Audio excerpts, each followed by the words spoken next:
گرامی قدر ناظرین و سامعین، پیارے پیغمبر حضرت محمد مصطفیٰ صلی اللہ علیہ وسلم امت کے لیے مہربان اور شفیق ہیں۔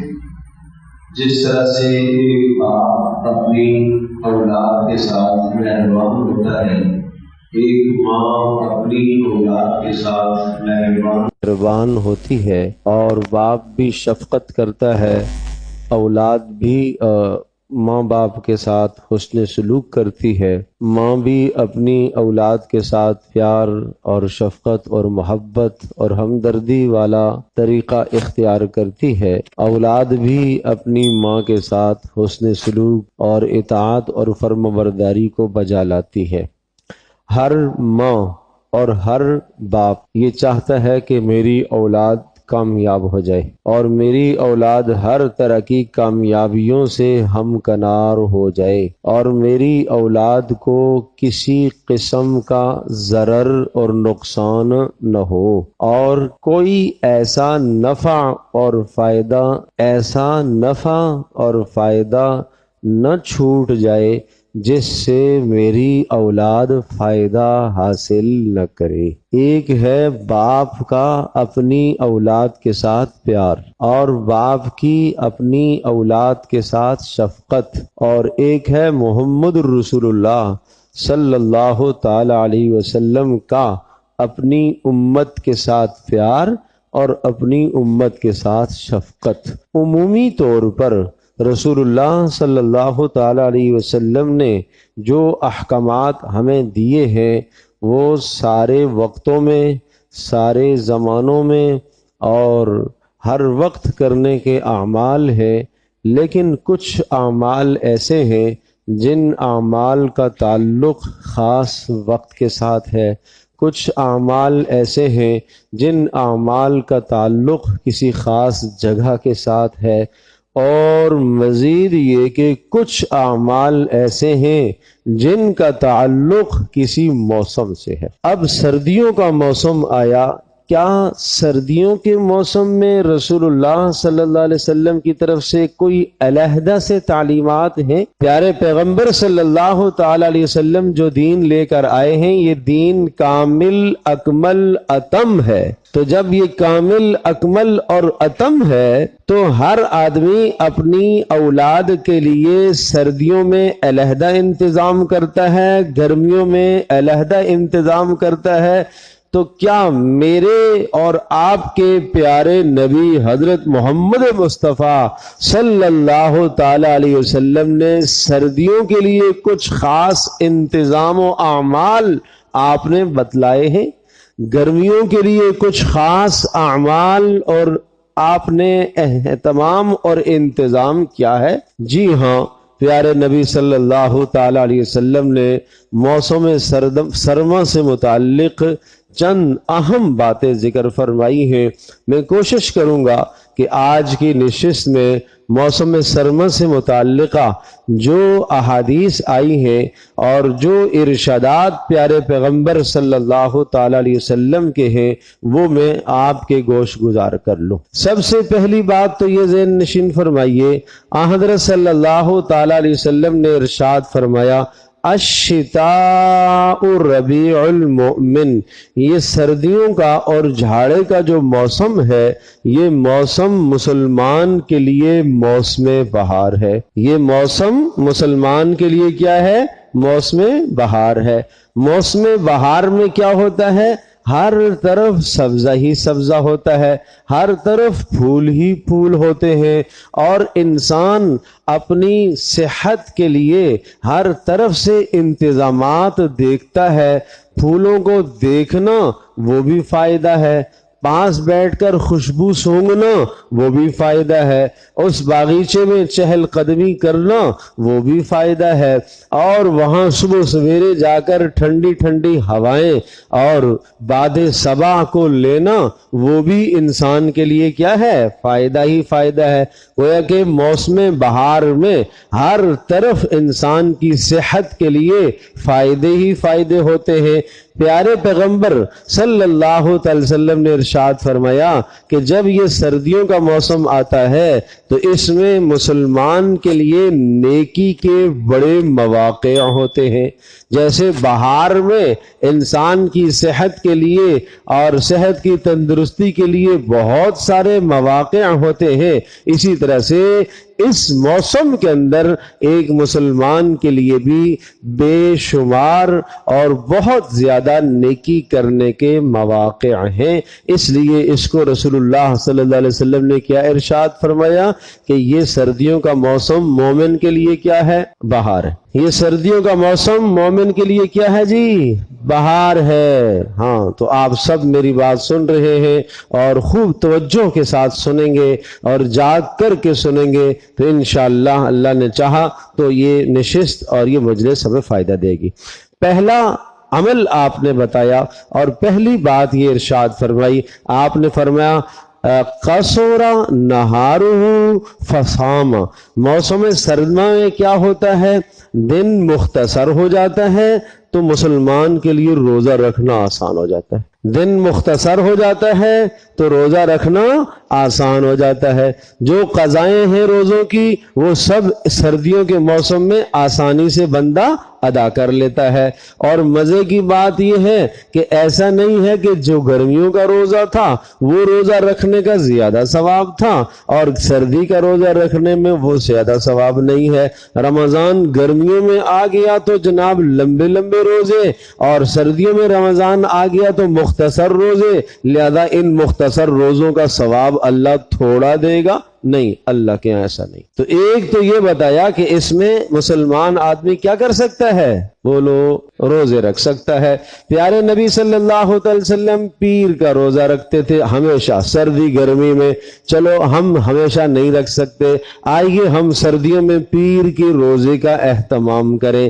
جمعرات کا روزہ رسول اللہ صلی اللہ علیہ وسلم رکھا کرتے تھے، آئیے ہم بھی جمعرات کے روزے کا اہتمام کریں. نمبر 3، ایام 20 کے روزوں کا آپ اہتمام فرمایا کرتے تھے.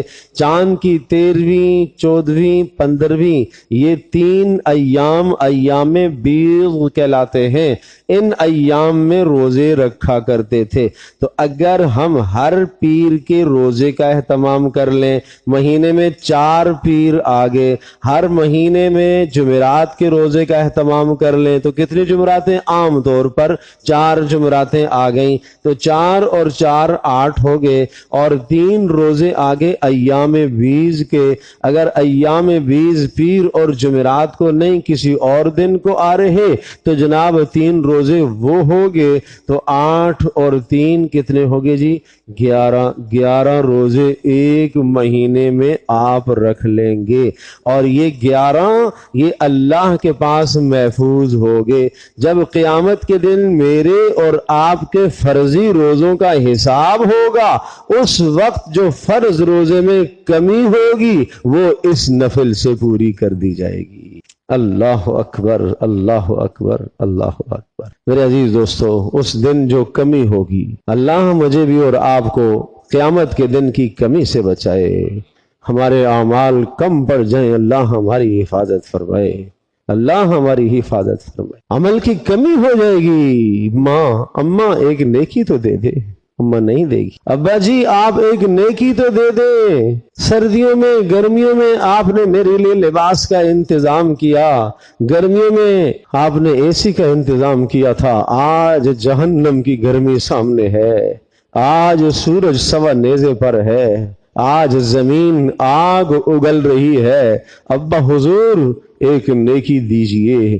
ابا کہے گا نفسی نفسی، نہیں بیٹا آج میں بچ جاؤں. ہو باپ تو یہ کہے گا، یہ تصور کرے گا، یود المجرم لو یفتدی من عذاب یومئذ ببنی.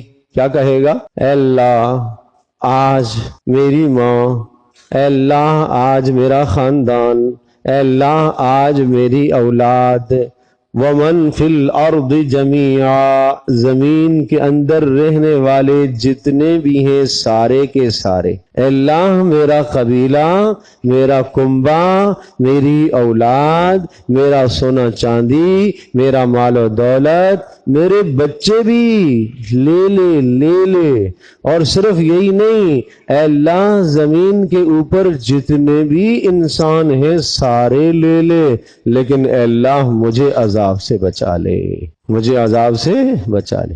کلا، کہا نہیں نہیں ایسا نہیں ہو سکتا، انہا لظا، وہ دہتی آگ تمہیں نظر آئے گی، وبرزت الجحیم لمن یرا، جہنم سامنے کھڑی ہوگی نظر آئے گی، وبرزت الجحیم تکاد تمیز من الغیظ کلما القی فیہا فوج سألہم خزنتها الم یأتکم نذیر، غصے سے پھٹ رہی ہوگی جہنم، اور جب بھی اس میں کوئی آدمی ڈالا جائے گا تو جہنم کا دروغہ پوچھے گا الم یأتکم نذیر، تجھے کسی نے بتایا نہیں تھا؟ تجھے کسی نے قرآن کی آیت نہیں سنائی تھی؟ سردیوں کے احکام تجھے کسی نے نہیں بتائے تھے؟ گرمیوں کے مسائل تجھے کسی نے نہیں سکھائے تھے؟ صبح فجر کی نماز کے لیے بستر چھوڑ کر آنا تجھے کسی نے نہیں سمجھایا تھا؟ قالوا بلا قد جاءنا نذیر، وہ کہے گا ہاں ہاں یہ ہوا تھا، مولوی صاحب نے بتایا تھا، کہنے والوں نے کہا تھا، منبر سے یہ بات سنی تھی، پھر کیا ہوا؟ فکذبنا وقلنا، بس جھٹلا بیٹھا میں، جھٹلا بیٹھا، انکار کر دیا، اور میں نے کہا نہیں نہیں کچھ نہیں ہوگا۔ ربنا غلبت علینا شقوتنا وکننا قوما ضالین، اے اللہ بدبختی غالب آ گئی، اے اللہ بدبختی غالب آ گئی ہے، بدبختی غالب آ گئی ہے۔ الم تکن آیاتی تتلا علیکم فکنتم بہا تکذبون، کیا میری آیتیں، میرے احکام تیرے پاس نہیں آئے تھے؟ یہ مکالمہ ہوگا اللہ کا بندے سے، بتا تجھے زندگی نہیں دی تھی، تجھے جوانی نہیں دی تھی، تجھے مال نہیں دیا تھا، تجھے حسن و جمال نہیں دیا تھا، کیا کیا تو نے؟ سوائے اس کے کیا جواب ہوگا؟ غلبت علینا شقوتنا، بدبختی غالب آ گئی، وکننا قوما ضالین، گمراہی پر چل پڑا تھا، دوستوں کے کہنے پر گمراہی پر چل پڑا تھا، ماحول ایسا تھا گمراہی پر چل پڑا تھا۔ اللہ اکبر۔ سوال کرے گا ربنا اخرجنا، اے اللہ ایک بار واپس بھیج دے دنیا میں، فإن عدنا، اے اللہ ہمیں دنیا میں بھیج دیجئے، دنیا میں تو نے بھیجا تو نیک اعمال کر کے آؤں گا۔ اللہ جواب میں کہے گا تیری فطرت، تیرے مزاج میں نافرمانی ہے، اگر تجھے دوبارہ دنیا میں لوٹا دیا جائے پھر بھی تو نے وہی حرکتیں، وہی گناہ کرنے، کیوں؟ اس لیے کہ اس دنیا میں کتنی بار اللہ نے تجھے پکڑا ہے، اللہ نے تجھے گرفت میں لیا ہے، عذاب کی شکلیں آئی ہیں، اور تو نے دعائیں مانگی ہیں کہ یا اللہ اس عذاب کو ہٹا دے، اس مصیبت کو ہٹا دے، میں انسان، میں صحیح ہو جاؤں گا، میں صالح اور نیک بن جاؤں گا۔ لیکن جب رب نے اس تکلیف اور پریشانی کو ہٹایا تو پھر واپس تو گناہ میں چلا گیا، پھر تو گناہ کے دلدل میں چلا گیا۔ کیوں؟ تیری فطرت ہی ایسی ہے، تیرا مزاج ہی ایسا ہے، تیری عادت ہی ایسی ہے۔ آج کوئی واپس لوٹنا نہیں ہوگا، چیخو، چلاؤ، ہنگامہ کرو، شور کرو، آج کوئی سننے والا نہیں ہے۔ وہ جہنم کے دروغہ، وہ فرشتے کانوں سے بہرے، آنکھوں سے اندھے، نہ کسی کو دیکھ سکے، نہ کسی کی بات سن سکے، اور نہ ان کے دل میں کوئی رحم سے بھی وہ خالی، وہ سزاؤں پر مسلط ہوں گے۔ اللہ میری اور آپ کی حفاظت فرمائے۔ تو میں بات یہ عرض کر رہا تھا کہ آپ نے ارشاد فرمایا قصر نہارہ فصاما، دن چھوٹا ہو گیا، سردیوں میں دن چھوٹا ہو جاتا ہے، بندے کو روزہ رکھ لینا چاہیے، پیر جمعرات کا روزہ رکھ لینا چاہیے۔ کیوں روزہ رکھ لینا چاہیے؟ نفلی روزوں کا اہتمام کرنا چاہیے۔ یہ روزے کیا ہوں گے؟ یہ فرض روزوں کی کمی کو پورا کریں گے۔ کمی دو طرح کی ہوتی ہے میرے عزیزو، دو طرح کی کمی ہوتی ہے، عدد کی کمی، کیفیت کی کمی۔ ایک کمی تو یہ ہے کہ عدد کی، رمضان میں 29 روزے تھے مثال کے طور پر، یا 30 روزوں کا چاند تھا یہ سال، 30 روزے آپ نے پورے رکھ لیے، بیچ میں ایک دن ایسا ہو گیا کہ کوئی روزہ ٹوٹ گیا، آپ کو پتہ ہی نہیں چلا، پتہ ہی نہیں چلا۔ جب وہ روزہ میں سمجھتا رہا میرا روزہ ہے، اس لیے کہ مسئلہ پوچھنے کی تو توفیق ہوئی نہیں ہے، میں سمجھتا رہا کہ روزہ ہے اور وہ روزہ نہیں ہوا، چاند تھا 30 کا تو لوگوں کے 30 روزے اللہ کے ہاں لکھے گئے، میرے 29 لکھے گئے۔ یہ کیا ہو گیا؟ عدد میں کمی ہو گئی۔ اس کمی کو کہاں سے پورا کیا جائے گا؟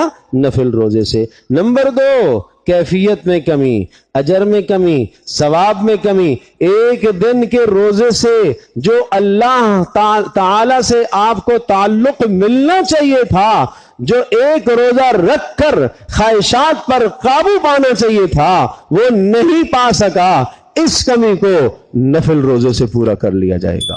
اگر نفل ہوا تو تب ایک بات تو یہ فرمائی۔ دوسری بات رسول اللہ صلی اللہ علیہ وسلم نے یہ بتلائی ہے کہ فطال لیلہ فصام، سردیوں کے موسم کی راتیں لمبی ہو جاتی ہیں، فقام تو مسلمان رات کو قیام کر لیتا ہے، تہجد پڑھ لیتا ہے، سبحان اللہ سبحان اللہ، تہجد پڑھ لیتا ہے۔ جمعے کے دن، یا چلو جمعے کو چھوڑو، 5 وقتوں میں آپ نمازوں کو آتے ہیں، کیا سن کے آتے ہیں؟ اذان۔ بولو کیا سن کے آتے ہیں بھائی؟ اذان۔ مؤذن کہتا ہے اللہ اکبر اللہ اکبر، حی علی الصلاۃ حی علی الفلاح، آؤ کامیابی کو، آؤ نماز کو۔ 5 مرتبہ یہ آواز مؤذن دیتا ہے، پھر 5 مرتبہ اقامت کے اندر یہی آواز دہرائی جاتی ہے، آؤ کامیابی کو، آؤ نماز کو، حی علی الصلاۃ، آؤ نماز کو۔ ہر اذان میں 2 بار جملہ آتا ہے، حی علی الفلاح، آؤ کامیابی کو، ہر اذان میں 2 بار جملہ آتا ہے۔ 5 اذانوں کے اندر 10 مرتبہ ہم نے یہ سنا، اقامت کو بھی ساتھ لگا لو، 10 وہ ہو گیا، 20 مرتبہ یہ روزانہ پیغام آتا ہے کہ آؤ کامیابی کو، آؤ نماز کو۔ لیکن یہ پیغام اللہ نے دلوایا ہے اپنے بندے کے ذریعے سے۔ جب بات تہجد کی آتی ہے، اللہ کہتا ہے حل من سائل، آ جاؤ آ جاؤ، کوئی سوالی ہے؟ آ جاؤ، اللہ خود آواز دیتا ہے، آ جاؤ کوئی سوالی ہے؟ اللہ اکبر، حل من تائب، کوئی ہے توبہ کرنے والا، کوئی ہے روزی مانگنے والا، کوئی ہے مصیبتوں کے اندر گرا ہوا، کوئی ہے پریشانیوں میں مبتلا؟ 5 وقت میں مؤذن سے آواز دلوائی، اور تہجد کے وقت اللہ پاک خود آواز دیتا ہے، قریب آ جاتا ہے، اپنی شان کے مطابق آسمان دنیا پر آ جاتا ہے، اور یہ کہتا ہے حل من سائل، آؤ کوئی سائل ہے؟ آ جاؤ، کوئی مانگنے والا ہے؟ آ جاؤ۔ لیکن یہاں مانگنے والا کہاں ہے؟ یہاں سائل ہی نہیں ہے، یہ مصائب میں گرا ہوا تو ہے، لیکن اس کے پاس وقت نہیں ہے تہجد پڑھنے کا، اس کے پاس وقت نہیں ہے، اور اس کو ٹھنڈے پانی سے ڈر لگتا ہے۔ او پیارے نبی پر میں قربان جاؤں صلی اللہ تعالی علیہ وسلم، نبی بتاتے تب بھی سردیوں میں وضو کر کے نماز پڑھنا وہی لازمی اور ضروری اور فرض تھا، تب بھی آپ نے اضافی بات بتا دی، الا ادلکم الا ادلکم الا ادلکم علی ما یمحو اللہ بہ الخطایا، کیا تمہیں ایک ایسا عمل نہ بتا دوں جس کے ذریعے سے اللہ تمہارے گناہوں کو معاف کر دے گا اور اللہ تمہارے درجوں کو بلند کر دے گا؟ جی اللہ کے رسول ضرور بتائیے۔ آپ نے فرمایا اسباغ الوضوء علی المکارہ، جب جی نہ چاہتا ہو اس وقت اہتمام سے وضو کرنا، یہ تمہارے گناہوں کو دھو دے گا اور یہ تمہارے درجات کو بلند کرے گا۔ سردی ہے، صبح اٹھنے کو جی نہیں چاہتا، گرم بستر چھوڑنے کو جی نہیں چاہتا، حی علی الصلاح حی علی الفلاح کی آواز پر لبیک کہنے کو جی نہیں چاہتا، ارے اٹھ کے پڑھ لوں گا، بعد میں پڑھ لوں گا، دین میں آسانی ہے، شاباش، فرض چھوڑ کر تو کہہ رہا ہے دین میں آسانی ہے، ارے کس نیت سے پھر صبح اٹھ کر اور کس طرح سے اور کس احساس سے تو صبح ناشتہ کرے گا فجر کی نماز چھوڑ کر؟ جس پاک پروردگار کے اس فریضے کو تو نے نہیں پورا کیا، اس رب کا دیا ہوا رزق کیوں کھا رہا ہے؟ ایک بزرگ کے پاس ایک شخص گیا اور اس نے کہا کہ مجھے گناہ کرنے کا دل چاہتا ہے، گناہ بھی کیا، بدترین گناہ زنا کا دل چاہتا ہے۔ تو ارشاد فرمایا ٹھیک ہے میں اجازت دیتا ہوں، لیکن اتنا خیال رکھنا جس دن تو نے رب کی روزی کھائی ہے اس دن گناہ نہ کرنا۔ نمبر 2، اس اللہ کی دھرتی پر گناہ نہ کرنا، اس لیے کہ یہ قیامت کے دن تیرے خلاف گواہ ہوگی، یہ ریکارڈ محفوظ کر لے گی۔ نمبر 3، آسمان کی چھت کے نیچے گناہ نہ کرنا، اس لیے کہ آسمان بھی تیرے خلاف گواہ ہو جائے گا۔ اور نمبر 4، جب گناہ کرنے لگو تو اپنے اعضاء کو، اپنے ہاتھوں کو، اپنی آنکھوں کو دور کر دینا، اس لیے کہ یہ بھی قیامت کے دن تیرے خلاف گواہ بنیں گے۔ اگر یہ کر سکتے ہو تو پھر گناہ کرو، اگر یہ کر سکتے ہو تو پھر گناہ کرو۔ او میرے عزیز دوستوں اور بزرگوں، پیارے پیغمبر صلی اللہ تعالی علیہ وسلم نے عمل بتایا ہے۔ ہاں، کیا عمل بتایا؟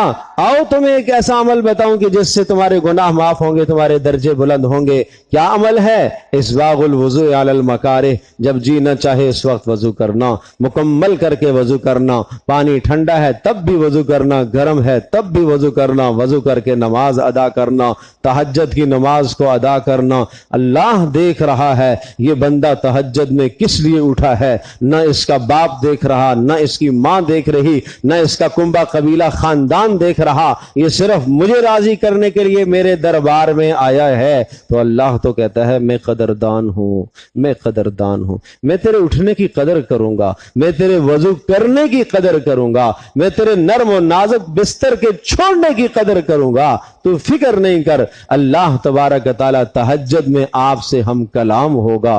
یہ نماز اجتماعی نماز ہے، انفرادی نہیں ہے، یہ اجتماعی نماز ہے جو ابھی ہم پڑھیں گے، اس میں سب مل کر اللہ سے ہم کلام ہوتے ہیں۔ تہجد کی نماز وہ ہے جس میں بندہ خود اللہ سے براہ راست بات چیت کرتا ہے، سرگوشیاں کرتا ہے۔ اللہ ہمیں یہ نصیب فرمائے۔ تو 2 اعمال یہ ہو گئے، ایک تو دن کا روزہ، نمبر 2 رات کا قیام۔ کہا سردیوں میں یہ 2 عمل آسانی سے ہو جاتے ہیں، لمبی راتیں ہوتی ہیں اور آدمی جلدی سو جائے، جلدی سو جائے میرے عزیزو، جلدی سو جائے۔ کوئی ضروری کام ہے تو ایک علیحدہ بات، نہیں کام ہے تو جلدی سونے کا اہتمام کرو۔ فجر کی نماز سے کیا، صبح صادق سے آدھا گھنٹہ، پون گھنٹہ پہلے اٹھ جاؤ۔ اب اللہ کی طرف سے آوازیں لگ رہی ہیں، کوئی ہے سائل، کوئی ہے مسترزق، رزق مانگنے والا، کوئی ہے ہدایت طلب کرنے والا، جس کی اولاد نافرمان ہے، کوئی ہے، آئے تڑپ تڑپ کر مانگے مجھ سے، میں عطا کروں گا، میں اسے دوں گا۔ تو اس لیے اس وقت کو ضائع نہ کرو، اس وقت کو ضائع نہ کرو۔ تیسری بات رسول اللہ صلی اللہ علیہ وسلم کی تعلیمات سے سردیوں کے موسم کے متعلق ہمیں یہ ملی ہے۔ آپ صلی اللہ علیہ وسلم نے ارشاد فرمایا کہ من کسا، جس شخص نے کسی آدمی کو کپڑا پہنا دیا اور اللہ تبارک تعالیٰ کی رضا کے لیے کپڑا پہنا دیا، اللہ تبارک تعالیٰ کساہ اللہ بردن من الجنہ، اللہ اس کو جنت کا لباس عطا کرے گا۔